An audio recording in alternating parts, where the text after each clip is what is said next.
Selam dostlar, 3. video ile karşınızdayım. Bu videoda ECI ekibinin yatırım stratejilerinden bahsedeceğim ve bir projeyi nasıl değerlendirdiğimizden yine bu video içerisinde bahsediyor olacağım. O yüzden hiç vakit kaybetmeden videoya geçelim. Şimdi dostlar, her şeyden önce ben konuyu daha iyi anlayabilmeniz adına bir sunum hazırladım ve tüm videoyu aslında bu sunum üzerine kurguladım. Dolayısıyla video içerisinde okuyamadığınız ya da anlayamadığınız bir yer olursa açıklamalar kısmından bu sunumu indirebilirsiniz. Dilerseniz üzerinde inceleme yapabilirsiniz. Biz şimdilik videomuza devam edelim. Şimdi ekranda gördüğünüz gibi biz projeleri 3'e ayırıyoruz arkadaşlar. Gerekli incelemeleri yaptıktan sonra. Bunlar genelde büyük ölçekli, küçük ölçekli ya da yüksek riskli projeler olmak üzere 3'e ayrılıyor. Projeyi hangi kategoride değerlendireceğimize ise bir takım aradığımız materyaller var. O materyalleri sağlama durumuna göre işte büyük ölçekli proje olarak değerlendirebiliyoruz. Küçük ölçekli ya da yüksek riskli proje olarak değerlendirebiliyoruz. Bunun detaylarından da ilerleyen slaytlarda bahsedeceğim. Şimdi arkadaşlar, öncelikle büyük ölçekli projeler derken neyi kastediyoruz? Bu büyük ölçekli projeler yüksek fon toplamayı başarmış, daha büyük hedeflere yönelen, diğerlerine göre daha özgün ve büyük yatırımcılara hitap eden projeler. Bu projeler özellikle yatırım yapan şirketler projeyi zaten eline boyuna incelemiş oluyor ve projeye yatırım yaptıkları fon tutarında elde ettikleri tokenları çok uzun süre saklamayı hedefliyor. Bu da projelerin üzerindeki satış baskısını azaltıyor. Dolayısıyla büyük ölçekli yatırımlar bizim için oldukça değerli. Küçük ölçekli ya da orta ölçekli olarak değerlendirebileceğimiz projelerse fon toplama konusunda büyük ölçekli projeler kadar başarılı değil. Arkasında yine yatırımcılar var ama bu yatırımcılar görece güçlü yatırımcılar değil, başarı konusunda belli riskler içeren projeler olarak değerlendirebiliyoruz. Dolayısıyla orta ölçekli ya da küçük ölçekli projeleri bu segmentte değerlendiriyoruz. Bir de yüksek riskli projeler var arkadaşlar. Bunlar büyük ya da küçük ölçekli projeler statüsüne alamadığımız ama içerisinde yatırım yapmaya değer gördüğümüz verileri içeren projeleri de yüksek riskli kategorisinde değerlendirebiliyoruz. Görece bunlar meme projeleri olabilir ama buradaki hedefimiz çok kısa vadede kar elde etmek. Ana paramızı kurtardıktan sonra artık hedefimiz 10x, 5x, 20x neyse o hedef çerçevesinde en kısa sürede karımızı alıp çıkmayı hedeflediğimiz projelere biz yüksek riskli projeler diyoruz. Bu projelerin yüksek risk olmalarının birçok nedeni var. Bunu ilerleyen slaytlarda zaten anlatıyor olacağım. Tabii şimdi size kategorileri saydım ama burada nelere dikkat ettiğimizin de üstünden bir geçelim arkadaşlar. Bizler büyük ölçekli projelerde projenin işlevselliğine, problem çözme kapasitesine, özgünlüğüne, yatırımcıların kim olduğuna bakarız. Küçük ölçekli projelerde ise yine özgünlük, yatırımcıların kim olduğu, token ekonomisi, marketingi, takımı gibi konuları değerlendirirken işte yüksek riskli projelerde ise yine dikkat ettiğimiz bazı konular var. Yine bunlar özgünlük, token ekonomi, marketing, takımın kim olduğu gibi konular yine burada bizim için değerli oluyor. Tabii şimdi biz burada işlevsellikten bahsediyoruz, yatırımcılardan bahsediyoruz, token ekonomiden bahsediyoruz ama bunlar ne? Biz buralarda neye dikkat etmemiz gerekiyor? Bunu sorabilirsiniz. Dolayısıyla bunların birazcık detaylarına inelim. Şimdi projenin işlevi derken arkadaşlar biz projenin ne olduğunu sorarız. Yani bir Layer 1 proje mi, Layer 2 proje mi, bir DeFi projesi mi, NFT projesi mi ya da bir gaming projesi mi buna bakarız. Dolayısıyla bunları değerlendiririz. Çünkü biliyorsunuz her yılın bir akımı var. Hatırlayın 2020 DeFi yılı olarak geçmişti. 2021'de NFT'ler, meme projeler ya da Launchpad projeleri öne çıkmaya başlamıştı.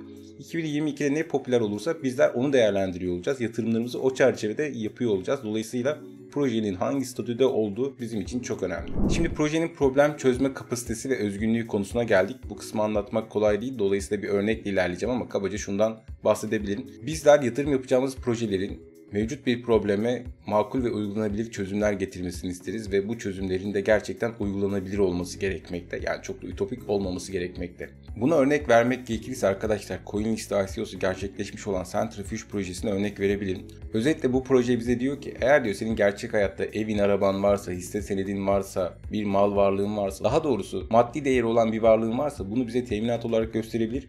Bunun karşılığında da bizden kripto kredisi alabilirsin diyor. Bu da aslında çok yenilikçi bir hareket çünkü halihazırda kripto kredisi alabileceğiniz farklı platformlar var ama o kredilere ulaşmak için sizin yine bir kripto varlığınız olması şart koşuluyor.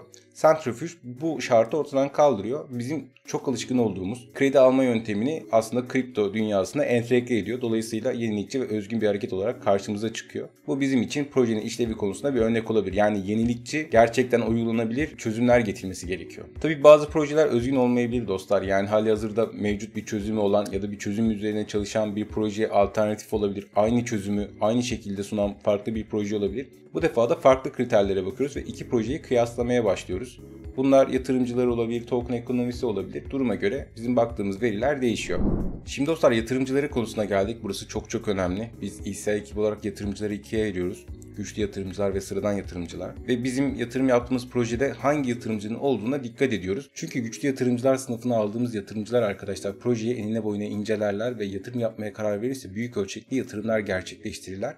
Bu yatırımlar neticesinde elde ettikleri tokenları da çok uzun süre saklamayı hedeflerler. Dolayısıyla proje üzerindeki satış baskısını azaltırlar ve fiyatın değerlenmesine neden olurlar. Küçük ölçekli yatırımcılar ise daha çok kar alma hedefinde olan yatırımcılardır. Bunları hemen hemen her projede görebilirsiniz çünkü çok seçici değillerdir. Örneğin Moonwhale gibi, Black Dragon gibi ya da DCI gibi kapitaller küçük ölçekli yatırımcılar statüsünde olup çok seçici olmayan yatırımcılar ve bunların amacı kar almak olduğu için de projenin üzerindeki satış baskısını azaltmakta hiçbir etkileri yoktur. Dolayısıyla işte küçük projelerin riskli olan tarafı da bu. Yani satış baskısını azaltmıyorlar. Büyük ölçekli yatırımcılar gibi hareket etmiyorlar. Dolayısıyla biz projedeki yatırımcıların kim olduğuna dikkat etmemiz gerekiyor. Bu anlamda da sizin piyasadaki yatırımcıları tanımanız gerekiyor. Yani bunları bilmekle mükellefsiniz. Ekip üyelerimizden Elite Summit'in yapmış olduğu muhteşem bir flood var arkadaşlar Twitter'da. Şu anda ekranlarda onu görüyorsunuz. Doğal olarak buna da bakmanızı tavsiye ederim. Çünkü piyasadaki güçlü yatırımcıları eğer yatırım yapmak istediğiniz projede görüyorsanız gözünüz kapalı o projeye girebilirsiniz. Tabii bunu böyle demek doğru değil ama çok büyük bir kriter olduğunu bilmenizde fayda var. Diyelim ki yatırım yapmayı planladığınız projede hiçbir yatırımcı yok. O zaman ne yapıyoruz? Bunu yüksek riskli projeler statüsünde değerlendiriyoruz. Yani yine yatırım yapmaya değer mi değil mi onu orada tekrar değerlendiriyor olacağız. Geldik token ekonomisi kısmına arkadaşlar. Burası da önemli. Bizler burada hem kendimize hem de projeye bir takım sorular sorarız. Bu sorular: ben kaç dolardan token aldım? Benden daha ucuza token alan var mı? Benden daha ucuza token alan varsa bu kişiler benim rakibim mi gibi soruları bu kısımda sorarız.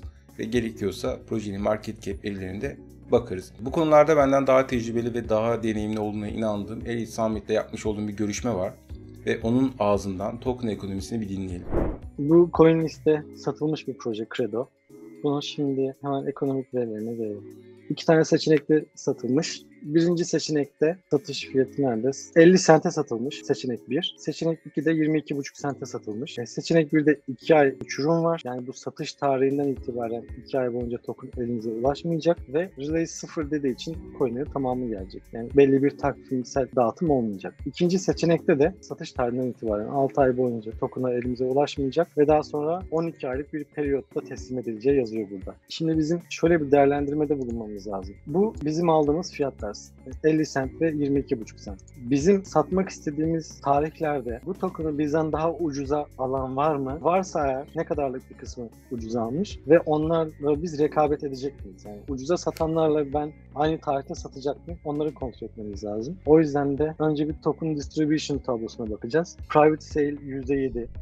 Public sale bizim aldığımız zaten %4. Biraz küçük bir kısım satıyor. Zaten public sale'in çoğunda çok düşük miktarda ayırıyorlar. Devam edelim. Takım 22, danışmanlar %3, yatırımcılar %34. Mesela yatırımcılar seed fiyatlı olanlar falan burada %34 biraz büyük bir oran. Muhtemelen onlar bizden daha ucuza almış olacağı için %34'lükle bizim rekabet halinde olmamamız lazım satarken. İstiyorsan şöyle bir dağıtım takvimine de bakalım. Şimdi şuradaki gördüğümüz lejantların aslında şu tabloda bir karşılığı var. Aşağıdaki 1, 3, 5, 7, 9 diye giden aylar. İlk 3 ayda 3 tane renk var burada görebiliyoruz. O renklerden bir tanesi validatörler, ekosistem tokenları var ve public sale tokenları var. Şu koyu yeşil olan. 3 tane renk var burada. Yani bu ne demek oluyor? Seed'den alanlar veya o investors kısmı, private sale kısmı onlarla biz burada hiç karşılaşmıyoruz demek oluyor. Rakiplerimiz sadece validatörler, ekosistem tokenları bir de biz varız. Validatörler dediğimiz node sahipleri oluyor. Node çalıştırdıkları için bunların eline token veriliyor. Ödül olarak onlar bu tokenları satar satmaz onları bilmiyor. Satarlarsa tabii biraz miktarları fazla satabilirler belki. Onlar sadece rekabet ediyor olacak. Bir de ekosistem tokenları da şu oluyor. Elimize geçtiği zaman biz tabii stake edebiliyoruz. Stake imkanımız var. Stake ettiğimizde bu gelen ödüller aslında ekosistem tokenlarına dahil. Dolayısıyla burada bizden çok daha ucuza alan ve satmasından endişe ettiğimiz seed satıcıları burada yok. Onların ne zaman rekabete girdiğine bakalım. Investors şu en koyu renkli olanlar. Onlar 12. ayda geliyorlar. Bir de private sale onlar da tam şurada 6. ayda geliyorlar. Yani biz option 1'den alırsak 50 cent bile olsa 6 ay içerisinde satarsak muhtemelen zarar etmeyiz. Ama ikinci seçenek daha ucuz gözükse bile ikinci seçenekte private sale ile beraber 6. ayda çakışma var burada. Dolayısıyla onların fiyatları daha ucuz olduğu için onlar fiyatı dump edebilirler ve aslında bu daha ucuz olduğunu düşündüğümüz 22,5 sent belki bize zarar ettirebilir. Sizin de anlayacağınız üzere burada dikkat etmeniz gereken temel konu rakipleriniz arkadaşlar. projede rakibiniz var mı yok mu bunu mutlaka değerlendirin. Geldik takım konusuna arkadaşlar. Bu konu da önemli. Çünkü bizler yatırım yapacağımız projelerde anonim isimler görmek istemeyiz. İsimler anonim değilse bile projeyle alakalı isimler görmek isteriz. Bu durumda da projedeki kişi sayısına, bu kişilerin hangi üniversiteden ve hangi bölümden mezun olduklarına, nerelerde çalıştıklarına ve pozisyonlarına, nasıl tanıştıklarına gibi soruları aslında burada irdelemeye başlarız. Dolayısıyla bu irdeleme sonucunda makul cevaplar bulursak evet bu projeye yatırım yapmayı düşünebiliriz. Tabii anonim olduğu durumlarda da yatırım yaptığımız oluyor. Bu sefer bizi tatmin eden taraf yatırımcılar tarafı oluyor. Eğer yatırımcılar arasında bildiğimiz isimler varsa takım anonim olsa da yatırım yapmayı düşünebiliyoruz. Ama diyelim ki takım anonim, yatırımcıları tarafında eksik var, token ekonomisi kısmı sıra dışı. O zaman biz bu projeye yatırım yapma konusunda çok da hevesli olmuyoruz. Bakın baştaki slayda geri dönelim. Bu slaytta projeleri 3'e ayırdığımızı söylemiştik. Burada büyük ölçekli ve küçük ölçekli projelere örnek vermek gerekirse yine Ariel Summit'in yapmış olduğu bir tablo var. Bu tabloda altın ve gümüş daha çok büyük ölçekli yatırımlarda yer alırken bronz dediğimiz launchpad'lerin ağırlıkta olduğu projeleri küçük ölçekli yatırımlar tarafında değerlendiriyoruz. Yüksek riskli projelerde ise bizler takım anonim olsa bile yatırım yapmayı düşünebiliyoruz demiştim. Burada aradığımız bazı kriterler vardı. İşte bunlar yatırımcılar olabilir. Marketing tarafı çok güçlü olabilir. Bir şekilde bizi bu projeye yatırım yapmaya ikna etmeleri gerekiyor ama şunu da belirteyim videonun bu kısmında. Biz yüksek riskli projelere çok büyük yatırımlar yapmayız. Bunun sebebi de gerçekten risk içermeleri ve projenin her zaman scam çıkma ihtimalinin olması. Buna örnek vermek gerekirse CoinHunter'ın paylaşmış olduğu Save Britney projesine örnek verebilirim. Bakın o Save Britney projesinin altyapısına bakacak olursanız işte Britney Spears'ın özel hayatıyla alakalı bir proje olduğunu görürsünüz. Dolayısıyla projenin aslında çok da bir kullanım alanı yok ama projenin marketing tarafında ünlülerin projeye destek verdiğini görüyoruz. Çok kısa sürede büyük bir kitleye ulaştığını görüyoruz. Dolayısıyla burada aslında bir fırsat var. Bu fırsatı değerlendirmemiz gerekiyor. Yüksek riskli projelerin listelenme anında bir pump dalgası gelebilir arkadaşlar. Bizler bu aşamada kar almayı bilmemiz gerekiyor. Yani hedefiniz doğrultusunda 5x, 10x, 20x, 100x artık neyse bu hedef çerçevesinde kar almayı bilmeniz gerekiyor. Çünkü yüksek riskli projelerin gerçekten bir kullanım alanı olmadığı için, genellikle meme proje gibi projeler olduğu için yükselen dalgayı bir dump dalgası takip edecektir. Dolayısıyla sizler kar almayı bilmezseniz günün sonunda zarar edebilirsiniz. Burada bizleri suçlayabilirsiniz. Dolayısıyla bizi suçlamamanız için burada biz size yatırım stratejilerimizi anlatmaya çalıştık. Dolayısıyla riskinizi yönetmeniz lazım. Bu anlamda da bugün benim size anlattıklarım sizde projelerde irdeliyor olmanız lazım. Yani büyük ölçekli ya da küçük ölçekli projelerin tokenlarının portföyünüzde olması sizi rahatsız etmez. Çünkü günün sonunda onlar tekrar bir yükseliş dalgası yakalayabilir. Ama yüksek riskli projelerin genelde bir kullanım alanı olmadığı için, yani çoğunlukla bunlar meme projeler olduğu için yukarıda kar almayı bilmediyseniz ve eksiye düştüyseniz tekrar onun eski seviyelerine gelmesi imkansıza yakın arkadaşlar. Çıkacak da Elon Musk tweet atacak da anca öyle yükselecek. Bu da yani gerçekten imkansıza yakın. Dolayısıyla bugün size anlattığım gibi projeleri incelemeye başlarsanız projelerin iyi mi kötü mü olduğuna karar verebileceksiniz ve gerçekten zarar etme potansiyeliniz çok ciddi oranda düşecek. Biz nelere dikkat ediyoruz bu videoda size anlatmaya çalıştım.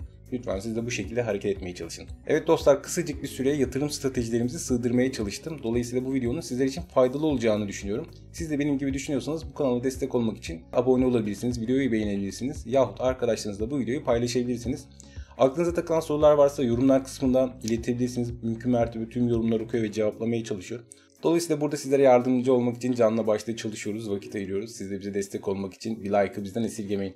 Bir sonraki video büyük ihtimalle Milyonerin Sırrı adlı video olacak arkadaşlar. O videoda size rakiplerinizin önüne nasıl geçeceğinizi anlatacağız ve herkesten önce alış ya da satış işlemini nasıl gerçekleştireceğinizi anlatacağız. Dolayısıyla bir sonraki videoda anlatacağımız konuyu size hiç kimse anlatmaz. Bu anlamda da bizi takip etmeye devam edin. Hem Twitter'dan olsun hem YouTube'dan olsun desteklerinizi bekliyoruz. Bir sonraki videoda görüşmek dileğiyle, kendinize iyi bakın, hoşçakalın.